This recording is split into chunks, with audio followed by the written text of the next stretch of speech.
आज से हम फिजिक्स के एक नए अध्याय कार्य, ऊर्जा और शक्ति के बारे में सीखेंगे। रेलवे के दृष्टिकोण से अगर देखा जाए तो यह सबसे महत्वपूर्ण चैप्टर हो जाता है, क्योंकि सबसे ज्यादा प्रश्न जो रेलवे ने पूछे हैं वो इसी चैप्टर से पूछे हैं। हम सबसे पहले सब्जेक्टिव पार्ट को कवर करेंगे, उसके बाद धीरे धीरे करके हम सारे क्वेश्चंस को भी जो कि रेलवे ने या तो पूछे हैं या रेलवे के एग्जाम में पूछे जाने की संभावना है उन्हें भी डिस्कस करेंगे। लेकिन उससे पहले थ्योरी पोर्शन को ठीक ढंग से समझ लेते हैं। तो आइए शुरू करते हैं। सबसे पहले हम देखते हैं कि कार्य क्या होता है। इसे अलग अलग तरीके से 2-3 बार सीधे सीधे क्वेश्चन में पूछा गया है, तो हम हर एक पहलू को ध्यान में रखकर कार्य को परिभाषित करेंगे।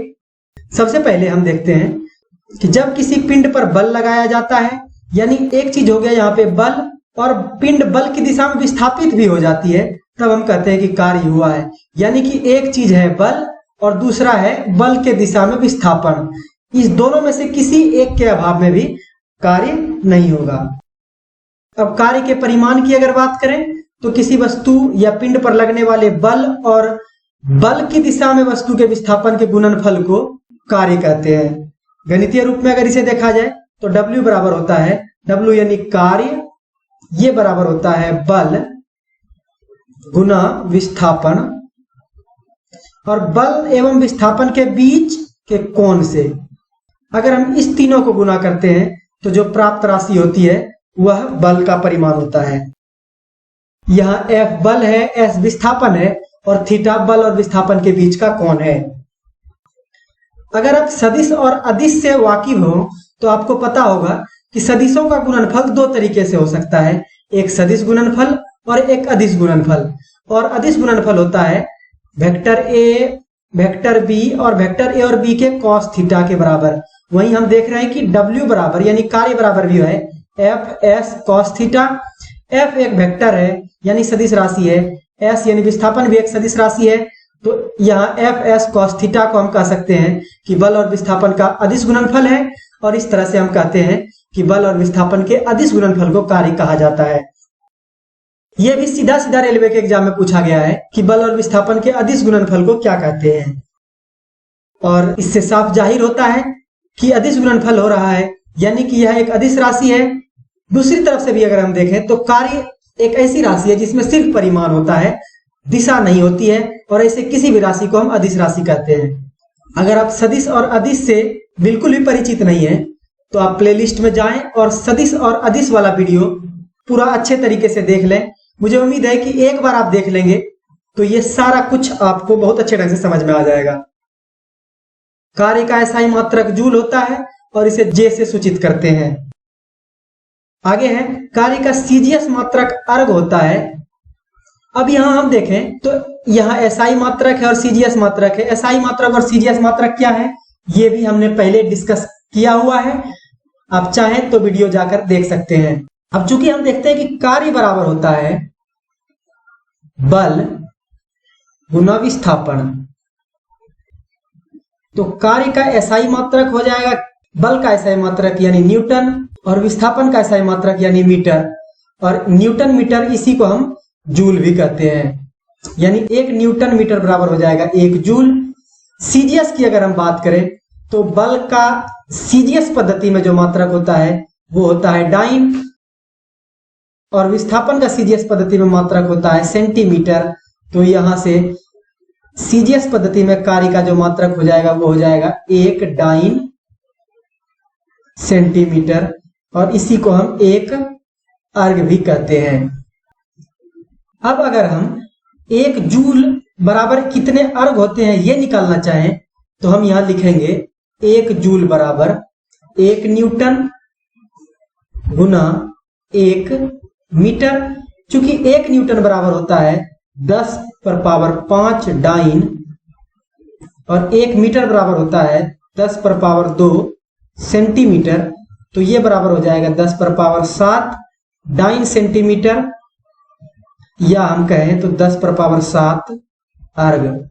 ये काफी महत्वपूर्ण संबंध है, इससे सीधे सीधे प्रश्न पूछे जाने की संभावना हमेशा बनी रहती है। आगे अगर देखें तो कार्य की विमा ml² t-1 होती है। किसी भी भौतिक राशि की विमा कैसे निकालते हैं ये हमने मात्रक और विमाओं वाले चैप्टर में ठीक ढंग से समझा है। लेकिन यहां भी हम अगर देखें तो कार्य बराबर चूंकि होता है बल गुना विस्थापन, तो कार्य की जो विमा होगी वो होगा बल की विमा गुना विस्थापन की विमा। बल की विमा हम जानते हैं कि होता है m l t -2 और विस्थापन की विमा m में 0 l में 1 और t में 0 होती है। इस तरह से अगर हम इस दोनों को एक साथ लिखें तो हम यहाँ देखते हैं कि ये हो जाएगा m l, एक यहाँ का एक यहाँ का, यानी l में 2 और t में -2, और इस तरह से कार्य की विमा m l स्क्वायर यानी l में 2 और t में -2 होती है। अब हम यहाँ देखते हैं कि किस किस स्थिति में विस्थापन शून्य होने के कारण कार्य शून्य होगा।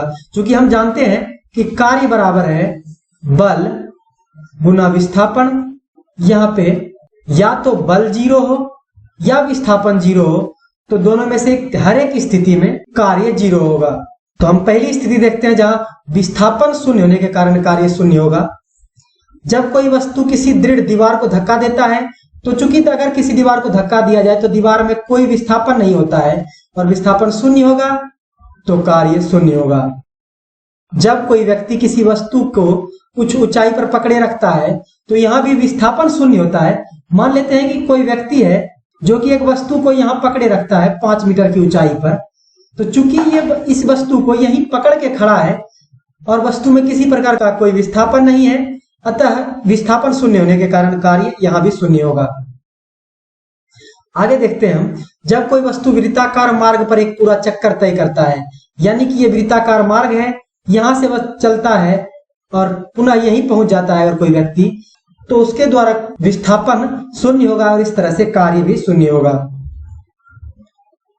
साथ ही जब कोई व्यक्ति किसी ऊंची इमारत पर चढ़ता है और पुनः उतर कर नीचे आ जाता है, तो विस्थापन शून्य होगा और इसीलिए कार्य भी शून्य होगा। आगे हम देखते हैं कि cos थीटा का मान चूंकि -1 से +1 तक होता है, इसीलिए किया गया कार्य धनात्मक, ऋणात्मक या शून्य हो सकता है। अगर इसके एग्जाम्पल की बात करें हम, तो जब कोई कूली अपने सिर पर बोझ रखकर क्षैतिज दिशा में चलता है, यानी कि कोई कूली है जो कि अपने सर पर एक बोझ रखता है और क्षैतिज दिशा में चलता है, तो बल और विस्थापन के बीच का कोण 90 डिग्री होता है। यानी विस्थापन इस दिशा में हो रहा है, जबकि बल जो इस पिंड पर लग रहा है, गुरुत्वाकर्षण बल, वो नीचे की तरफ है और बल और विस्थापन के बीच का कोण 90 डिग्री है। और हम जानते हैं कि cos 90 डिग्री बराबर होता है 0, और इस तरह से किया गया कार्य शून्य होगा। धनात्मक और ऋणात्मक कार्य के बारे में हम जब न्यूमेरिकल क्वेश्चंस कर रहे होंगे तो उस वक्त ज्यादा बेहतर ढंग से समझ पाएंगे, तो इसे हम आगे के लिए छोड़ देते हैं। अभी एक महत्वपूर्ण बात जो यहाँ ध्यान देने वाली है कि एक ही समय में वस्तु पर कई प्रकार के बल कार्य करते हैं, तो जिस बल के द्वारा किया गया कार्य ज्ञात करना हो, उस बल का विस्थापन के साथ हम कोण लेंगे। यानी कि अगर कोई वस्तु है जिस पर एक बल इस तरफ काम कर रहा है, दूसरा बल इस तरफ काम कर रहा है, और एक बल है जो कि इस दिशा में काम कर रहा है, और अगर अब हम माने कि वस्तु में जो विस्थापन है वो इस दिशा में है, तो हमें जिस बल के द्वारा किया गया कार्य निकालना हो, मान ले कि इस बल के द्वारा किया गया कार्य निकालना हो, तो इसके साथ का हम कोण लेंगे और उसी का cos थीटा निकालेंगे हम, और बल का परिमाण कैलकुलेट करेंगे। ये सारी चीजें अगर आपको थोड़ी कम भी समझ में आ रही हो, तो आप न्यूमेरिकल क्वेश्चंस तक इंतजार करें। जैसे हम न्यूमेरिकल क्वेश्चन सॉल्व करने लगेंगे, ये सारी चीजें खुद ब खुद क्लियर हो जाएंगी।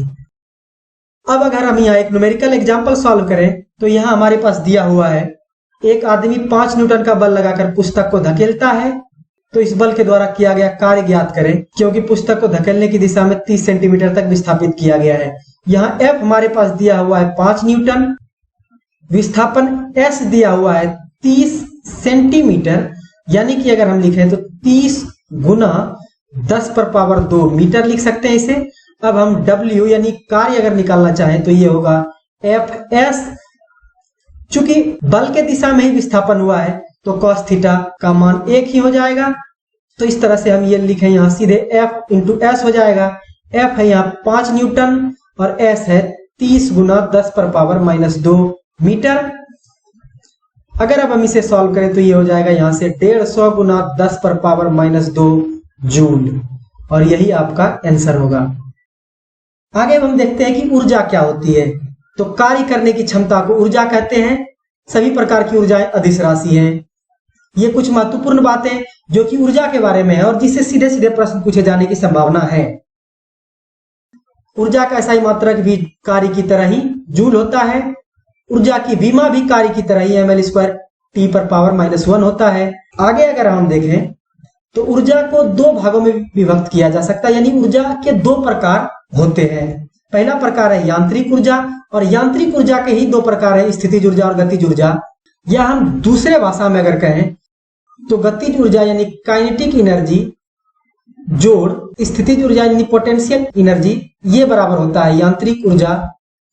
इस दोनों के योग को हम यांत्रिक ऊर्जा कहते हैं, जो कि हमेशा समान ही होता है। यानी कि अगर गतिज ऊर्जा बढ़ती है तो स्थितिज ऊर्जा कम होती है, गतिज ऊर्जा कम होती है तो स्थितिज ऊर्जा बढ़ती है, लेकिन यांत्रिक ऊर्जा हमेशा समान ही होती है। इसे हम आगे भी देखेंगे जब हम ऊर्जा संरक्षण का सिद्धांत पढ़ेंगे। ऊर्जा का दूसरा प्रकार है अयांत्रिक ऊर्जा। अयांत्रिक ऊर्जा का उदाहरण अगर हम देखें तो प्रकाश ऊर्जा, ध्वनि ऊर्जा, ये सब अयांत्रिक ऊर्जा के प्रकार है। हमारे लिए सबसे महत्वपूर्ण यहाँ पे गतिज ऊर्जा और स्थितिज ऊर्जा है, तो इसे हम एक एक करके पढ़ते हैं। गतिज ऊर्जा क्या होती है ये देख लें। तो किसी वस्तु में उसके गति के कारण जो कार्य करने की क्षमता होती है उसे उस वस्तु की गतिज ऊर्जा कहते हैं। यानी कोई वस्तु है जिसमें गति है और इसके गति के कारण जो इसमें कार्य करने की क्षमता है, इसे हम इस पिंड का गतिज ऊर्जा कहेंगे। अगर इसके हम उदाहरण देखें तो लुढ़कता हुआ पत्थर, अगर कोई पत्थर लुढ़क रहा है, वो आपके शरीर से टकरा जाए या किसी स्थिर गेंद से टकरा जाए तो उस गेंद में विस्थापन हो जाता है। यानी कि लुढ़कता हुआ पत्थर हो या दौड़ता हुआ लड़का हो, गतिशील ट्रेन या बस हो, बहता हुआ पानी हो या बहती हवा हो, इन सब में भी कार्य करने की एक क्षमता होती है। लेकिन ये क्षमता जो इसके अंदर होती है ये इसके गति के कारण होती है, और इसी वजह से इन सभी उदाहरणों में जो कार्य करने की क्षमता है यानी जो ऊर्जा है वो गतिज ऊर्जा है। आगे हम देखते हैं कि गतिज ऊर्जा का परिमाण कैसे निकाला जा सकता है। तो यदि m द्रव्यमान की कोई वस्तु हो जो v वेग से गतिशील है तो गतिज ऊर्जा यानी काइनेटिक एनर्जी बराबर होता है 1/2 mv²। ये बहुत ही महत्वपूर्ण संबंध है क्योंकि इससे बहुत सारे न्यूमेरिकल्स सीधे सीधे फॉर्मूला बेस्ड पूछे जाते हैं। यहाँ पे एक ध्यान देने वाली बात यह है कि अगर किसी वस्तु का द्रव्यमान x गुना कर दें तो गतिज ऊर्जा x गुना हो जाती है, लेकिन यदि वेग x गुना हो तो गतिज ऊर्जा x² गुना हो जाती है। इसी संबंध को अगर आप देखें तो चूंकि यहाँ काइनेटिक एनर्जी बराबर है 1/2 mv², अगर हम m को दुगुना करें तो हम यहाँ देखते हैं कि 1/2 2m × v² हो जाएगा, यानी कि 1/2 mv², यानी कि mv² जो कि गतिज ऊर्जा है ये दुगनी हो जाएगी। लेकिन दूसरे केस में अगर हम देखें कि हम v को दुगुना करते हैं तो यहाँ हो जाएगा 1/2 × m × 2v², ये बराबर हो जाता है 1/2 × m × 4v²। अगर इस 4 को हम बाहर निकालें तो ये हो जाएगा 4 1/2 mv², और यही mv² 1/2 mv² गतिज ऊर्जा है, यानी कि यहाँ गतिज ऊर्जा 4 गुनी हो जाती है जबकि हमने वेग को सिर्फ दुगुना किया है। तो उम्मीद करता हूं कि ये चीज आप बहुत अच्छे ढंग से समझ गए होंगे। तो अब हम आगे चलते हैं। एक सबसे महत्वपूर्ण चीज यहाँ है गतिज ऊर्जा और संवेग में संबंध। अगर हम देखें तो संवेग यानी P बराबर हमने देखा है mv होता है, और गतिज ऊर्जा यानी काइनेटिक एनर्जी बराबर होता है 1/2 mv²।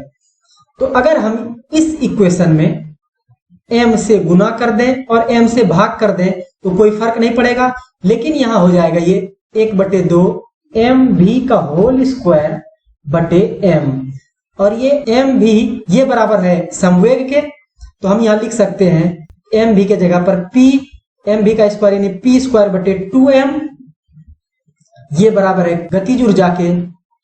तो यहां हम देखते हैं कि अगर आपके पास संवेग दिया हुआ हो और द्रव्यमान दिया हुआ हो तो काइनेटिक एनर्जी यानी कि गतिज ऊर्जा बराबर p²/2m, इस संबंध से भी गतिज ऊर्जा निकाला जा सकता है। आगे कुछ क्वेश्चंस हैं जो कि आपके कंसेप्ट को और बेहतर ढंग से क्लियर कर देंगे। दो विभिन्न द्रव्यमान के वस्तुओं का संवेग बराबर है तो गतिज ऊर्जा किस वस्तु की अधिक होगी? यानी कि m1 v1 ये बराबर है m2 v2 के। अगर हम माने कि m1 ये ज्यादा है और m2 ये कम है, तो m1 अगर ज्यादा है तो v1 कम होगा और v2 ज्यादा होगा।